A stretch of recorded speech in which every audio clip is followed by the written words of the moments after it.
Hello everyone.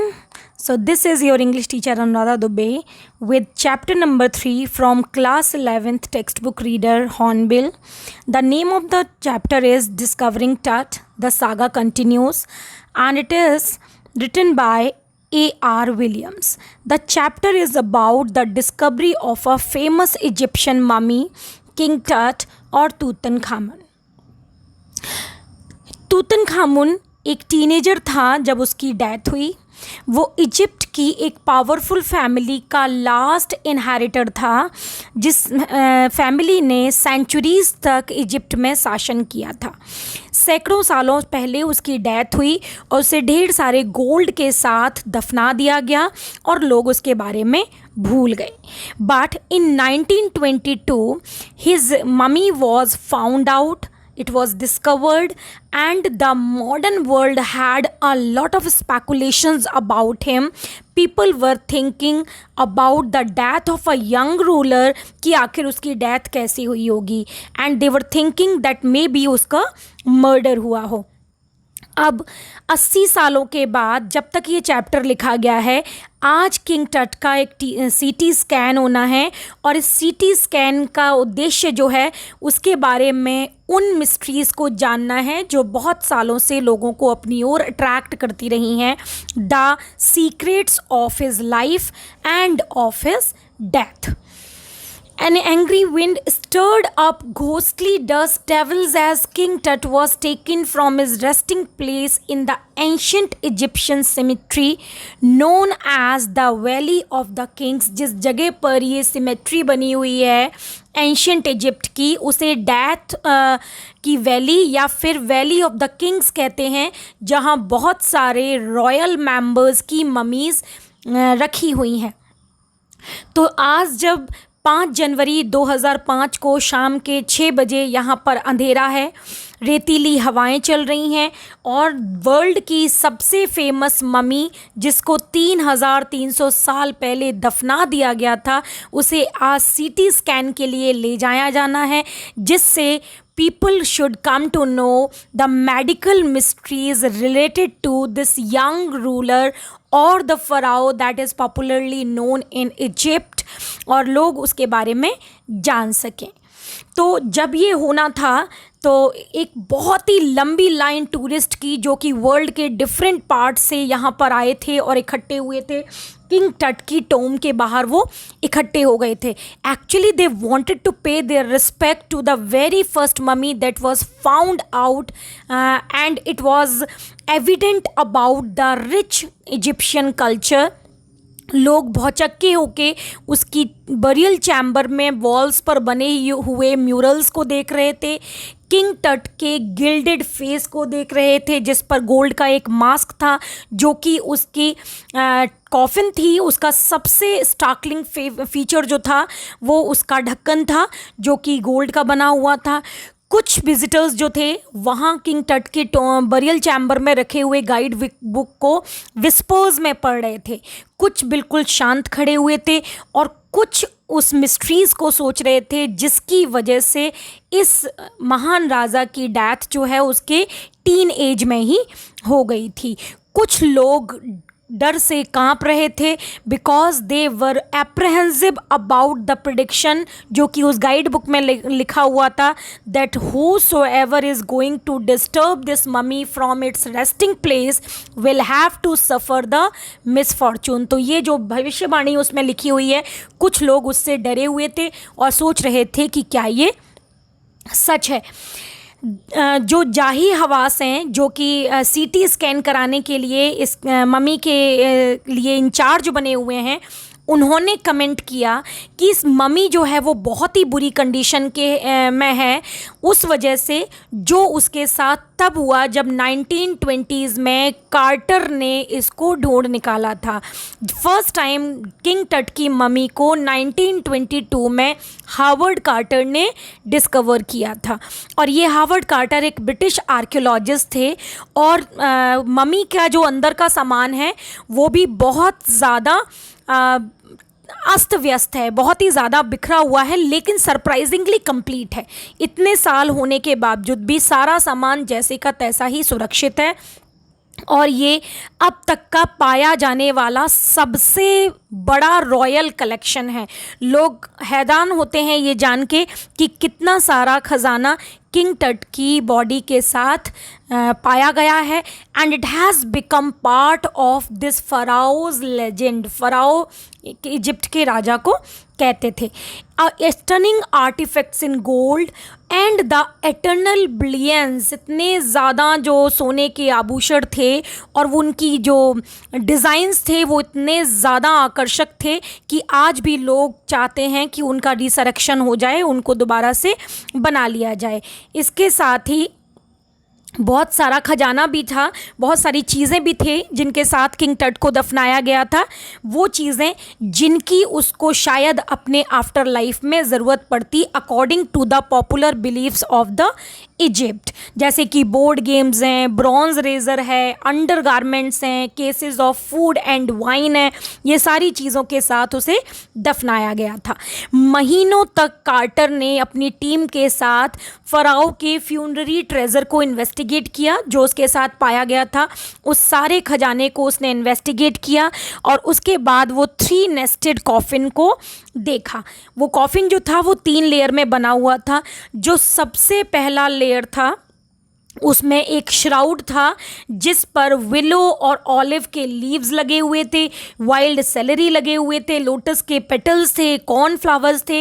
ये सारी चीज़ें एक हल्का सा इंडिकेशन दे रही थी may be Tut was buried in March or April because all these flowers and beans are produced in the month of March and April. They are harvested in this month. तो हो सकता है कि इस month में उसका burial हुआ हो।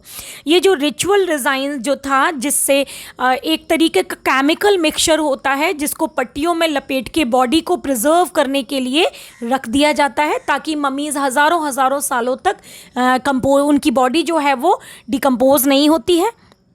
तो ये जो रेजिन था ये चिपक गया था उसकी बॉडी से और उस रेजिन की वजह से उसकी बॉडी जो थी वो उस कॉफिन के बॉटम से सीमेंटेड हो गई थी, चिपक गई थी। और Carter was trying to budge it out, he was trying to take it out but he got failed each and every time. उसने बहुत कोशिश की और वो बहुत परेशान था कि अब इसका क्या किया जाए, कैसे इसे बाहर निकाला जाए। और बाहर निकालने के लिए उसने इजिप्ट के गर्मी को भी यूज़ किया। इजिप्ट के इस पार्ट में जहाँ ये वैली ऑफ किंग्स है यहाँ पर बहुत धूप पड़ती है, बहुत गर्मी पड़ती है। And he tried to get the cement and the resin melted ताकि किंग टट की बॉडी को, उस ममी को कॉफिन से बाहर निकाला जा सके। लेकिन ये बिल्कुल फेल हो गया और किंग टट की बॉडी जो है वो उसके साथ सीमेंटेड ही रही, उसे बाहर निकालना बिल्कुल भी पॉसिबल नहीं रहा।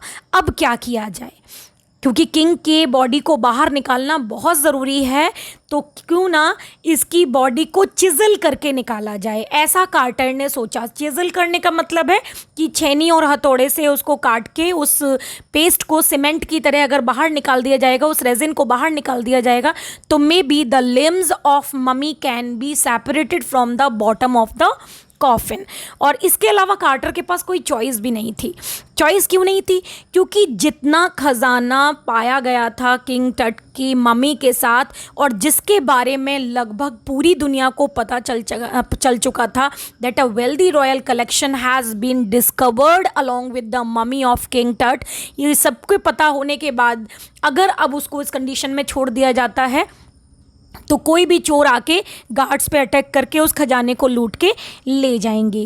एक्चुअली किंग टट के टाइम पर जो रॉयल्स थे वो बहुत ज़्यादा अमीर हुआ करते थे and it was their belief that they could take their riches with them to the afterlife, in the after world. उनको लगता था कि वो अपने पैसे को, अपने सामान को अपने साथ लेके जा सकते हैं। इसीलिए किंग टट को भी बहुत ज़्यादा लेविशली गोल्ड्स के साथ दफनाया गया था। प्रेशियस कॉलर्स थे, नेकलेसेस थे, ब्रेसलेट्स थे, rings, amulets, ceremonial apron, sandals, sheaths for his fingers, toes and iconic inner coffin mask, ये सारा का सारा प्योर गोल्ड का बना हुआ सामान था। तो किंग टट को उसकी बॉडी के इन एडॉर्नमेंट से अलग करने के लिए कार्टर के मैन ने उसके लोगों ने उसकी बॉडी और हेड के बीच के लगभग हर जॉइंट को खोल दिया ताकि उसके ये आभूषणों को बाहर निकाला जा सके। और उसके सारे जॉइंट्स खोलने के बाद एक लकड़ी का बॉक्स लेके, कॉफिन लेके, उसमें रेत की पैडिंग लगा के और उसमें उसके बॉडी पार्ट्स को दोबारा से असेंबल कर दिया गया। और प्रेजेंटली किंग टट उसी स्थिति में, उसी पैडिंग वाले कॉफिन में पाया जाता है। इतने सालों के बाद आर्कियोलॉजी में बहुत सारे चेंजेस आए हैं। आर्कियोलॉजी अब पहले जैसी नहीं थी। पहले खजाने पर बहुत ध्यान दिया जाता था, क्या क्या चीज़ें पाई गई हैं उन पर लोगों का ज़्यादा ध्यान जाता था। लेकिन अब the archaeologists are more attracted towards the facts related to the life and the mysteries of death of the Kings. तो अब जो मेडिकल टेक्नोलॉजी के सोफिस्टिकेटेड टूल्स हैं उनको भी आर्कियोलॉजी में यूज़ किया जाता है। फॉर एग्ज़ाम्पल कार्टर के रिसर्च के 40 ईयर्स के बाद 1968 में एक्सरे किया गया उसकी बॉडी का, और एक एनाटॉमी प्रोफेसर ने ये कंडक्ट कराया था जिससे एक चौंकाने वाली बात पता चली। वो ये कि उसकी चेस्ट पर जो रेजिन कलेक्टेड है, यानी वो जो केमिकल पेस्ट जो सीमेंट के रूप में केक जैसा जमा हो गया है उसके ब्रेस्ट के ऊपर, उसके नीचे उसके ब्रेस्ट बोन और फ्रंट रिब्स जो हैं वो मिसिंग है। ये स्टार्टलिंग फैक्ट जो है वो दुनिया को पता चला जब 1968 में उसका एक्सरे किया गया। अब हम बात करते हैं और एडवांस्ड टेक्नोलॉजी की, और तब हम बात करते हैं कंप्यूटेड टोमोग्राफी की, यानी कि सीटी। सीटी मशीन में क्या होता है, सीटी स्कैन से जो इमेज ली जाती है उसमें क्या होता है, एक्सरे से तो पॉसिबल है कि आप किसी पर्टिकुलर पार्ट की एक सिंगल डायमेंशनल पिक्चर जो है, इमेज जो है वो ले सकते हैं। लेकिन सीटी मशीन में क्या करती है, उस पर्टिकुलर पार्ट के को हंड्रेड्स ऑफ एक्सरेज जो हैं वो क्रॉस सेक्शन में डिवाइड करती हैं। सैकड़ों एक्सरेज होती हैं जो डिवाइड कर देती हैं, और जो स्मॉलेस्ट पॉसिबल पार्ट होता है उस पर्टिकुलर पार्ट का, तो उसके जो सबसे छोटा पार्ट होता है उसके 3 डायमेंशनल इमेजेस को सीटी स्कैन्ड इमेज दिखाती है। तो आप समझ सकते हैं how many times it is more reliable and more authentic in comparison to an x-ray. तो यहाँ सीटी स्कैन करने के लिए जब ये सोचा गया कि इसका सीटी स्कैन किया जाएगा, तो उसका उद्देश्य उन 2 सबसे बड़े क्वेश्चन का आंसर ढूंढना था जिसके बारे में दुनिया कई सालों से सोच रही थी। और ये क्वेश्चंस थे, हाउ डिड ही डाई, आखिर किंग टट की डेथ हुई कैसे, और दूसरा question, what was his age at the time of his death, आखिर उसकी मौत के समय पर उसकी एज थी क्या।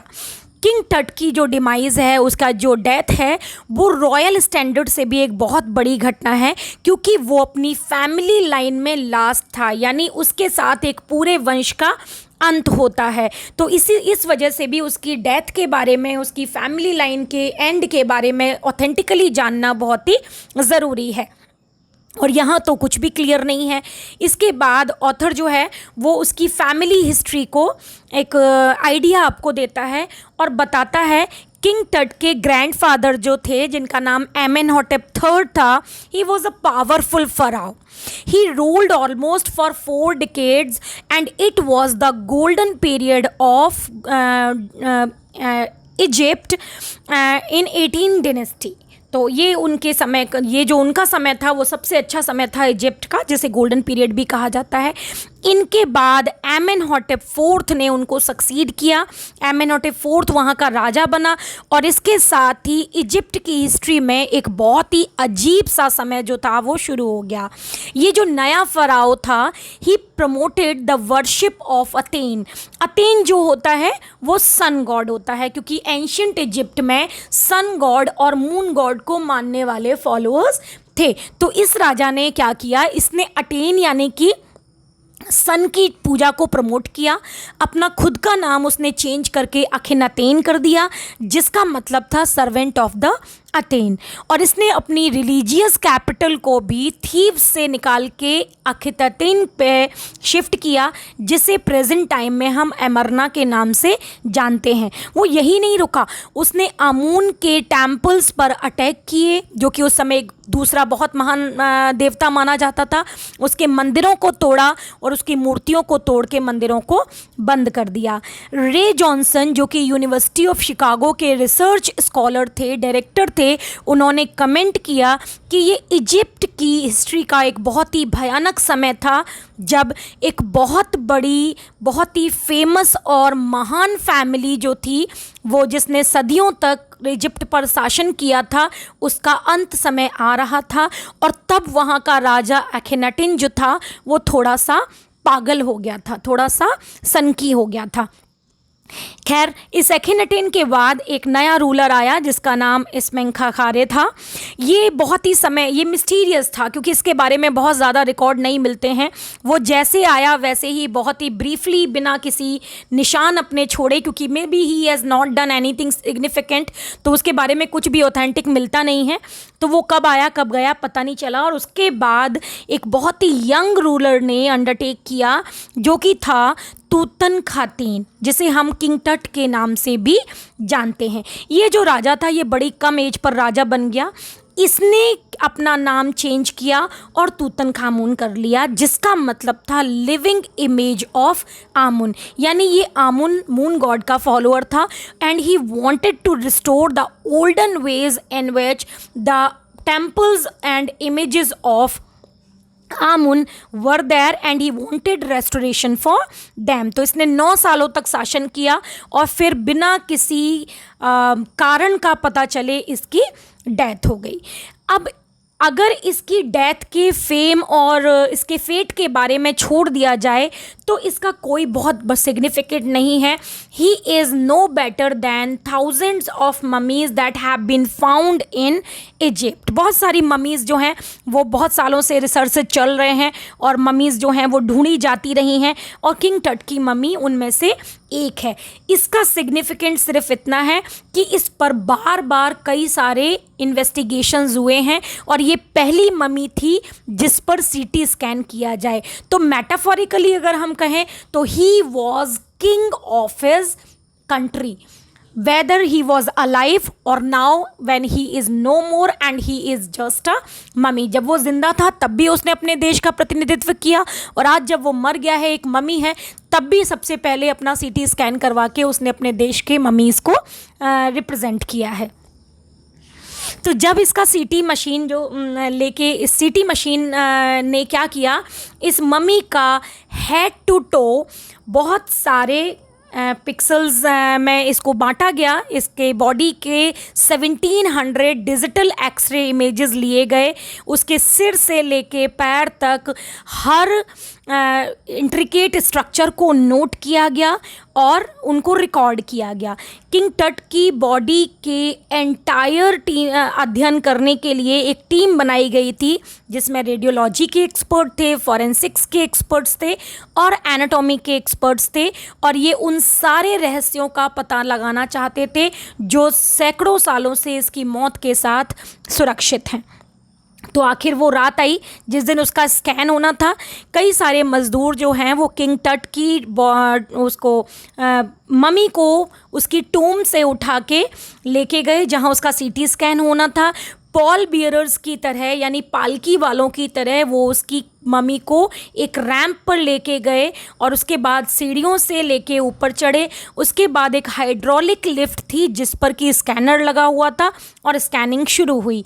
केवल 20 मिनट के बाद ही 2 लोग भागते हुए उस रूम से निकले और पास के ऑफिस में गए, जहां से वो 2 वाइट प्लास्टिक फैंस को लेके वापस लौटे, क्योंकि वो $1 मिलियन कीमत वाली स्कैनर मशीन जो थी उसके कूलर फैंस ने काम करना बंद कर दिया था, क्योंकि उनमें रेत भर गई थी। और एक गार्ड ने मजाक करते हुए कहा, curse of the pharaoh. Maybe the prediction about the curse of pharaoh, उस राजा के अभिशाप वाली बात जो है वो शायद सच है। खैर, इवेंचुअली सारा काम जो है वो ठीक से हो गया, कोई भी डेटा खोया नहीं। किंग टट की बॉडी को स्कैनिंग करने के बाद वापस सौंप दिया गया वर्कमैन को, जहाँ से वो उसे उसके टोम में ले जाके छोड़ दिए, और 3 घंटे के बाद उसे फिर से अपनी कॉफिन में रख दिया गया, जहाँ से उसको निकाला गया, और वहाँ पर वो तब से अब तक सुरक्षित है। तो ट्रेलर में जब वापस आए और एस्टोनिशिंग इमेजिंग कंप्यूटर स्क्रीन पर ली गई, जो कि उसके डेथ के, जो उसके सीटी स्कैन के बाद जो इमेजेस थी उनको कंप्यूटर स्क्रीन पर जब देखा गया, तो देखा गया कि उसके ग्रे हेड के कई सारे पिक्सेल्स में चित्र रिकॉर्ड हुए थे। उसकी टेक्नीशियंस ने उसकी नेक को टिल्ट किया, स्पन किया, उसकी नेक वर्टेब्रे जो थी वो क्लियरली विजिबल थी स्क्रीन पर, उतनी ही क्लियरली विजिबल थी जितनी कि वो एनाटॉमी के क्लासेस में होती है। कई सारे इमेजेस और भी थे, जैसे कि उसके हाथ के इमेजेस, उसके रिब केज के इमेजेस और उसके स्कल के इमेजेस। लेकिन ये सारे इमेजेस रिकॉर्ड होने के बाद बाकी सारा प्रेशर ख़त्म हो चुका था।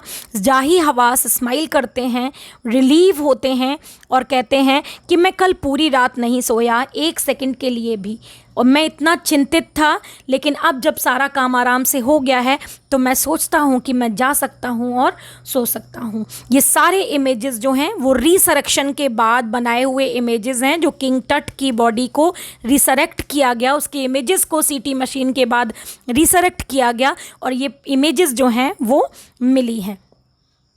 इस समय तक ट्रेलर जो है वो वहाँ से हटाया जा चुका था। सारी हवाएं जो अभी तक बहुत तेज़ जो हवाएं चल रही थी, रेतीली हवाएं, वो भी बंद हो गई थी। एकदम शांति हो गई है इस वैली ऑफ द डिपार्टेड में, और यहाँ ऐसा लग रहा है मौत ने सब कुछ शांत और ठंडा कर दिया है। किंग टट के टूम के एंट्रेंस पर ओरियन का चित्र बना हुआ है। ओरियन वो कॉन्स्टेलेशन है जो एंशियन इजिप्शियन बिलीफ के हिसाब से ओसिरिस की आत्मा है, जो आफ्टर लाइफ का देवता है, और वो इस बॉय किंग की यानी कि टट की अपने रेस्टिंग प्लेस पर रक्षा कर रहा है उस समय से जबकि इसको दफनाया गया है। तो यहाँ पर आपके चैप्टर का एंड हो जाता है, क्योंकि चैप्टर में जहाँ तक का डेटा है वहाँ तक की बात की गई है। बाद में कुछ और भी रिसर्चेस हुए हैं जिससे किंग टट की डेथ से रिलेटेड कुछ पॉसिबल रीजंस को स्पेकुलेट किया गया है। ऐसा माना जाता है कि किंग टट की बॉडी को किंग टट को या तो मर्डर किया गया है या उसको असैसिनेट किया गया है, यानी उसकी फैमिली के लोगों ने ही या किसी राइवल ने उसको किसी पॉलिटिकल रीज़न की वजह से मर्डर करा दिया गया है। 2005 में जो सीटी स्कैन हुआ उसमें एक उसकी लेग में कंपाउंड फ्रैक्चर पाए गए हैं, और ऐसा अंदाज़ा लगाया जाता है कि उसके डेथ से जस्ट पहले उसके उस लेग में शायद इन्फेक्शन हुआ था जिससे उसकी डेथ हुई। एक डीएनए एनालिसिस जो 2010 में किया गया वो बताता है कि उसकी बॉडी में मलेरिया प्रेजेंट था, और ये मलेरिया जब कोलर डिसीज़ सेकंड के साथ कंबाइन हुआ तो उसकी डेथ हो गई। ऐसे ही मार्च 2018 में एक नई थ्योरी सामने आई जिसमें दिखाया गया कि जो बरियल चैम्बर की दीवारों पर जो म्यूरल्स बने हुए हैं, यानी जो भित्ति चित्र बने हुए हैं, उनमें एक मार्चिंग आर्मी का चित्र है, जिससे ये अंदाज़ा होता है कि मे बी तूतनखामुन सीरिया गया था एक युद्ध में पार्टिसिपेट करने के लिए जहाँ पर उसकी मौत हो गई है। It means to say कि there are several speculations related to the death of this famous king who is now resting in form of a mummy. So this was the end of the chapter. Now let's move on to discuss some of the questions that are there in your NCERT textbook. The first question is, King Tut's body has been subjected to repeated scrutiny. You have to give reasons for this. King Tut's body has been subjected to repeated scrutiny because he was the king who died at a very early age, and people have many speculations about the manner of his death and the time and the age at which he was at the time of his death. तो कई उसकी इस lingering mysteries को जानने के लिए बार बार उस पर कई सारे स्टडीज़ किए गए हैं. Howard Carter's investigations was resented. Actually starting में 1922 से पहले तो किसी ने कभी सोचा भी नहीं था कि ममीज़ को उनकी रेस्टिंग प्लेस से बाहर निकाला जा सकता है, because there were certain religious beliefs of Egyptians related to the mummies. तो उससे पहले किसी की हिम्मत नहीं हुई. फिर 1922 में जब इस ब्रिटिश आर्कियोलॉजिस्ट हावर्ड कार्टर ने उसको वहाँ से निकाला, उसका विरोध किया गया क्योंकि लोगों को लगा that there were clear indications that these mummies should not be disturbed और taken out from their resting place, otherwise they will have to become the victim of pharaoh's curse. उनको शाप लगेगा. ये एंटी रिलीजियस है, तो ये अगर ऐसा किया जाता है तो उनको शाप लगेगा. Carter held to chisel away the solidified resins to raise the king's remains. King की बॉडी को उठाने के लिए उसको सॉलिडिफाइड रेजिन को छीलना पड़ा था. तो उसके दोनों रीजंस हैं कि this mixture that resin had cemented the body of king Tut with the bottom of the coffin, and now when the body has been discovered, mummy has been discovered, and the whole world is aware about the rich treasure that has been found with the mummy of King Tut, there are fair chances that some thieves may circumvent in the tomb and take away all the riches. तो उनको protect करने के लिए तुरंत कुछ करना ज़रूरी था, और क्योंकि वो आभूषण ऐसे तो बाहर नहीं होते, तो उसको उसकी बॉडी के मेजर जॉइंट्स को तोड़ के उनके अंदर से उसको उनके जेबरों को बाहर निकाल लिया गया. Tut's body was buried along with gilded treasures. There are many indications in the chapter related to this answer.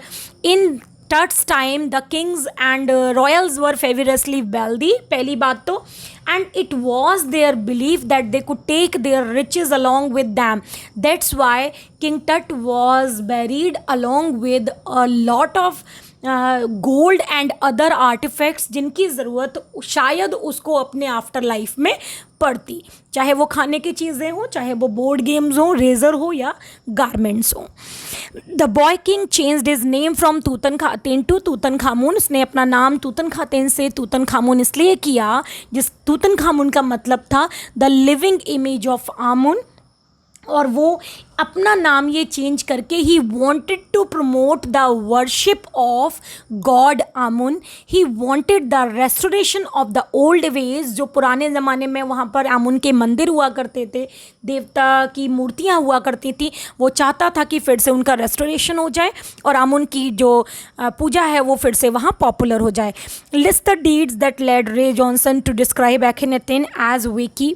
ये थोड़े से आपको लॉन्ग आंसर्स में देना पड़ेगा इनका जवाब. तो बहुत सारी चीज़ें हुई जिनकी वजह से एखिनेतेन को वेकी कहा गया है, उसको थोड़ा सा डिस्टर्ब्ड कहा गया है, सिनिक कहा गया है.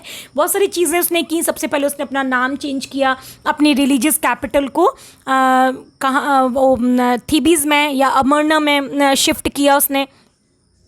उसने बहुत सारे आमुन के टेम्पल्स को स्मैश किया, उसके इमेजेस को स्मैश किया.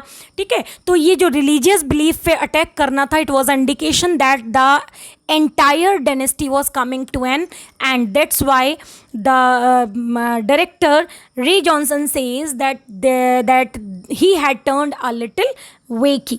What were the results of the CT scan? CT scan के results क्या हुए वो आप बता देंगे कि कैसे उस क्लियर इमेजेस, एनाटॉमी के क्लास जितने क्लियर इमेजेस उसके हाथ के, रिब्स के, स्कल के, है ना, स्टमक के, वो सारे के सारे लिए गए थे जिन पर बाद में स्टडीज़ हुए. List the advances in technology that have improved forensic analysis. बहुत सारी चीज़ें हैं, एक्सरे मशीन है, सीटी है, ये सारी चीज़ें आने के बाद बहुत ज़्यादा आसान हो गया है. अब आर्कियोलॉजी में ये बहुत ज़्यादा हेल्प कर सकती हैं. Explain the statement king Tut is one of the first mummies to be scanned in death as in life. He was regally ahead. He was the king of his country. एक राजा जो होता है वो अपने देश का प्रतिनिधित्व करता है, उसको रिप्रेजेंट करता है। तो जब तक ये ज़िंदा था, वहाँ का राजा था, ये रिप्रेजेंट करता था। मरने के बाद he was the first mummy that was discovered, सबसे पहले उसको डिस्कवर किया गया। उसके ऊपर कई सारे इन्वेस्टिगेशंस किए गए, उसके डिस्कवरीज किए गए, उसका एक्सरे हुआ, तब कुछ इन्वेस्टिगेशंस हुए। उसके बाद उसका सीटी मशीन स्कैन हुआ। सीटी मशीन स्कैन भी उसका जो फर्स्ट ममी थी जिसका सीटी स्कैन किया गया। तो ये सारी चीज़ों को देखते हुए वो अपने यहाँ का, अपने इजिप्शियन कल्चर का रिप्रेजेंटेटिव था और हमेशा रीगली अहेड रहा वो अपने देश के और कंट्री मैन से। So with this the chapter ends and I hope you all have understood. All the best.